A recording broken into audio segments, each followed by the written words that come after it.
Əgər xatırınızda olsa, keçən bərnamədə İsa'nın verdiyi təlimlərindən danışırdım, amma mətləbin çoxluğundan sözü başa çatdıra bilmədim.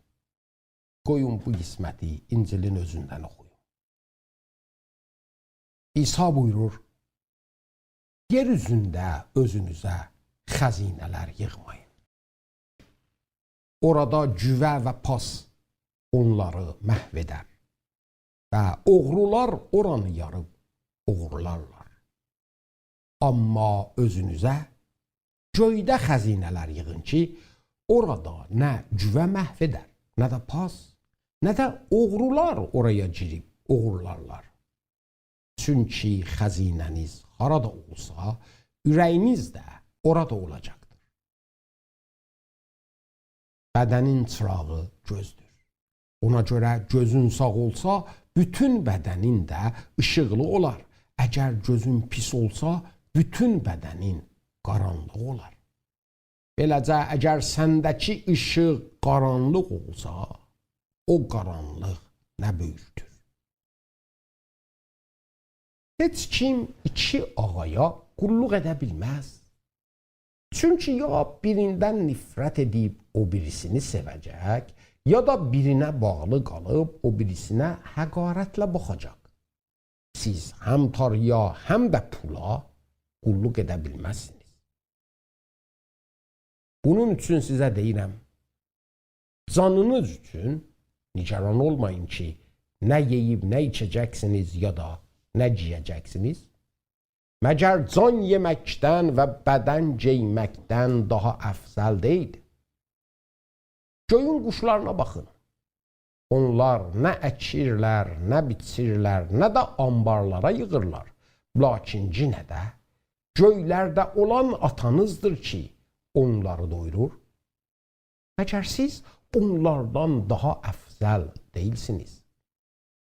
Sizlərdən kim var ki, nigaran olmaqla ömrünə bir saat artıra bilsin? Nə üçün paltardan ötürü nigaran olursunuz? Zəmi zambaqlarının necə böyüdüklərinə baxın, nə zəhmət çəkirlər, nə də iplik əyrirlər. Amma sizə deyirəm, Süleyman belə bütün şövkətində bunlardan biri kimi geyinməmişdi. Əgər Tanrı bugün mövcud olub sabah ocağa atılan otu belə geyindirir, aya sizi daha artıq geyindirməyəcək, ey az imanlılar? Beləcə, nə yiyəcəyik, nə içəcəyik, nə giyəcəyik deyib nigaran olmayın. Çünki bütün bu şeyləri bütpərəstlər axtarırlar və göydə olan atanız sizin bu şeylərə möhtac olduğunuzu bilir. Lakin siz əvvəlcə Tanrının padişahlığını və onun salihliyini axtarın və bunların hamısı sizə artıqlıqla veriləcək. Buna görə sabah üçün nigaran olmayın, çünki sabahki gün özü öz fikrində olacaq. Hər günün özü üçün öz nigarançılığı var. Baxın, İsa'nın burada dediği sözlerin hamısı birbirine bağlıdır. İsa insanın rabitələrindən danışır. Tanrı ilə olan rabitəsindən və başqa insanlarla olan rabitəsindən. Və necə aydınca görürük ki, əgər Tanrı ilə olan rabitəmiz düzgün olmasa, bir-birimizlə olan rabitəmiz də düzgün olmayacaq. İsa bu mətndə duadan danışdı, orucdan danışdı, sədəqədən danışdı və gördük ki, bunların hamısı bizim Tanrı ilə olan rabitəmizin üstündə qurulur. Olmazsa səhi olmayacaq.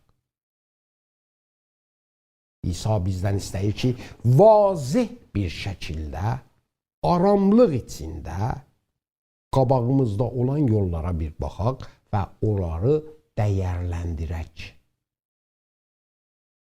Aya istəyirik özümüz üçün xəzinə yığaq. Əgər belədir, o zaman baxaq görək hansı xəzinə davamlıdır.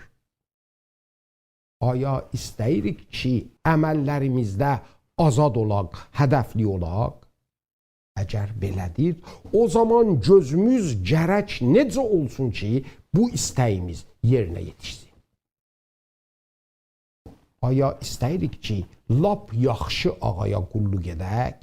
Əgər belədir, o zaman gərək düşünək ki, bu ağaların hansının ərzişi var ki, ona bağlı qalaq, ona təəhhüdlü qalaq. Bunların arasında ancaq o zaman səhih bir şəkildə seçə biləcəyik ki, iki xəzinəni, iki cür gözü və İsa'nın dediyi o iki ağanı bir-biri ilə müqayisə edək. Ancaq o zamandır ki, Tanrı bizə yolumuzu aydınladacaq və onun bu sözlərini də dərk edəcək ki, beləcə nə yiyəcəyik, nə içəcəyik, nə giyəcəyik deyib nigaran olmayın. Çünki bütün bu şeyləri bütpərəstlər axtarırlar və göydə olan atanız sizin bu şeylərə möhtac olduğunuzu bilir.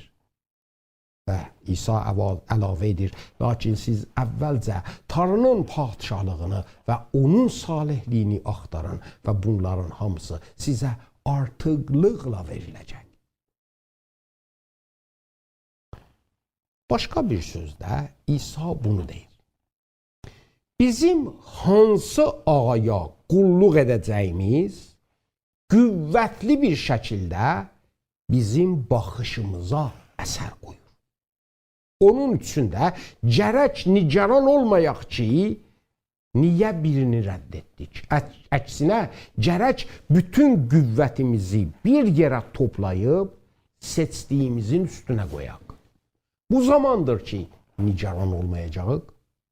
Onun yerinə Tanrının işlərini, Tanrının amaclarını istəyəcək. İsa burada bizim fikrimizi həyatımızın amacına dikir. İsa bunu yaxşıca bilir ki, biz insanlar həyatda daim tələb etdiklərimizin dalınca qaçırıq. Bu da bizi cah tələb adamlara döndərir. İsa buyurur ki, gəlin Tanrının amaclarını tələb etməkdə cah tələb olaq. İsa mətləbi bizə çox asan edir və həyatın bütün hədəflərini iki hədəfdə bizə xülasə edir. Və oxuduğum mətndə bunları bir-birinin qabağına qoyur. Və peyrəvlərini təşviq edir ki, fikirlərini özlərinin rifah və əmniyyətləri ilə məşğul etməsinlər. Elə şeylərin dalınca bütpərəstlər gedərlər. Onlar ancaq Tanrının səltənətini və onun salihliyini və bu salihliyin, bu ədalətin necə bu dünyaya yayıldığını düşünsünlər. Nigaran olmayın ki, nə yiyəcəyik, nə içəcəyik, nə giyəcəyik. Dünyanın adamları daim bunları düşünürlər və daim bu şeylər barədə nigarandırırlar. Əgər inanmırsınız, televizyona, məcəllələrə, duvarda yazılan təbliğlərə bir baxın. Gündəlik oxuduqlarımızın %80 qismi elə xəbərlər, elə təbliğlərdir ki, bizə nə yiyək, nə içək, nə giyəcək barədə danışır.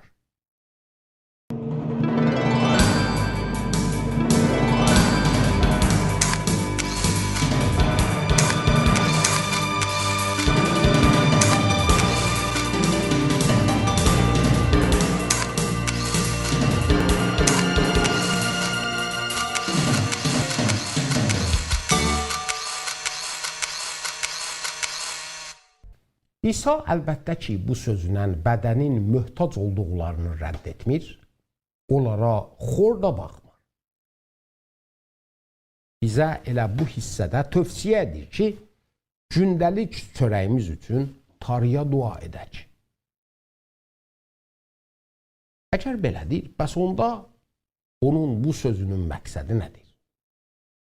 İsa'nın məqsədi budur ki, maddi rifahda özümüzü qərq etmək səhv bir şeydir. Çünki insanın səhv olan baxışından nəticə alır. İnsan ancaq fizik, ancaq bədən deyil ki, bütün amacımız fizikimizin diri saxlaması ilə məşğul olsun. Belə bir baxış insanı heyvan qədər aşağı gətirər. İsa'ya peyrəv olanlar gərək daha üstün amaclar fikrində olsunlar. O amaclar ki, dəyərlidir. İsa'nın baxışına görə fikr etmək səhv deyil. Bizə deyir ki, gül barəsində bir düşünək. Quşlar barəsində bir düşünək. Bizə gələcək haqqında durəndiş olmağı da qınamır. Deyir, qarışqaların halına baxın. Necə qış üçün yayda zumar yığırlar? İsa nigaran olmağı mən edir. Fikrimizi o qədər bu şeylərə taxıb vücudumuza qorxu salmağı mən edir. Nigarançılıq və istirab adamı içəridən güvə kimi yiyər. Məsihi bir adam nigaran olmaq əvəzinə gərək tarıya bel bağlasın, ona təvəkkül etsin. Bizi yaradan tarıdır və həyatımızın bəqası da ona bağlıdır. Yadımızdan çıxartmayaq ki, tarı bizim səmavi atamızdır. Gəlin İsa'nın bu sözünü səhv anlamayaq. İsa burada bunu demir ki, əli əl üstə qoyub işləməyək və tarıya bel bağlayaq ki, bizə möhtac olduqlarımızı verəcək. Baxın, necə quşlar gəzib ruzilərini yığırlar, eləcə də biz insanlar ehtiyaclarımız üçün gərək işləyək. Bizim tarıya olan imanımız gərək mane olmasın ki, tarının bizə verdiyi vəsilələrdən istifadə etməyək. Həm də İsa'nın bu sözü bu demək deyil ki, özümüzə deyək, tarı insanların fikrindədir, ona görə də lüzumu yox ki, biz də başqa insanların fikrində olaq. Əlbəttə ki, xeyr, haşa. Biz bu məsuliyyəti çiynimizdən ata bilmərik. Yoxsullara yetişmək bizim vəzifəmizdir. Əgər dünyada yoxsul insanlar var, onun üçündür ki, insanlar Tanrının onlara verdiyi nemətləri düzgün bir şəkildə paylaşmırlar.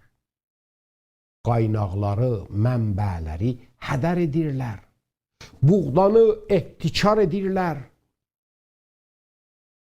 Əlbəttə ki, dünyada qıtlıqlar var, pisliklər var. Biz Məsihlər də bu dünyada olduğumuz üçün əzab çəkəcəyik. Lakin bunların heç biri mane ola bilməz ki, səmavi atamıza bel bağlamayaq. Biz gərək Tanrının səltənətini istəyik.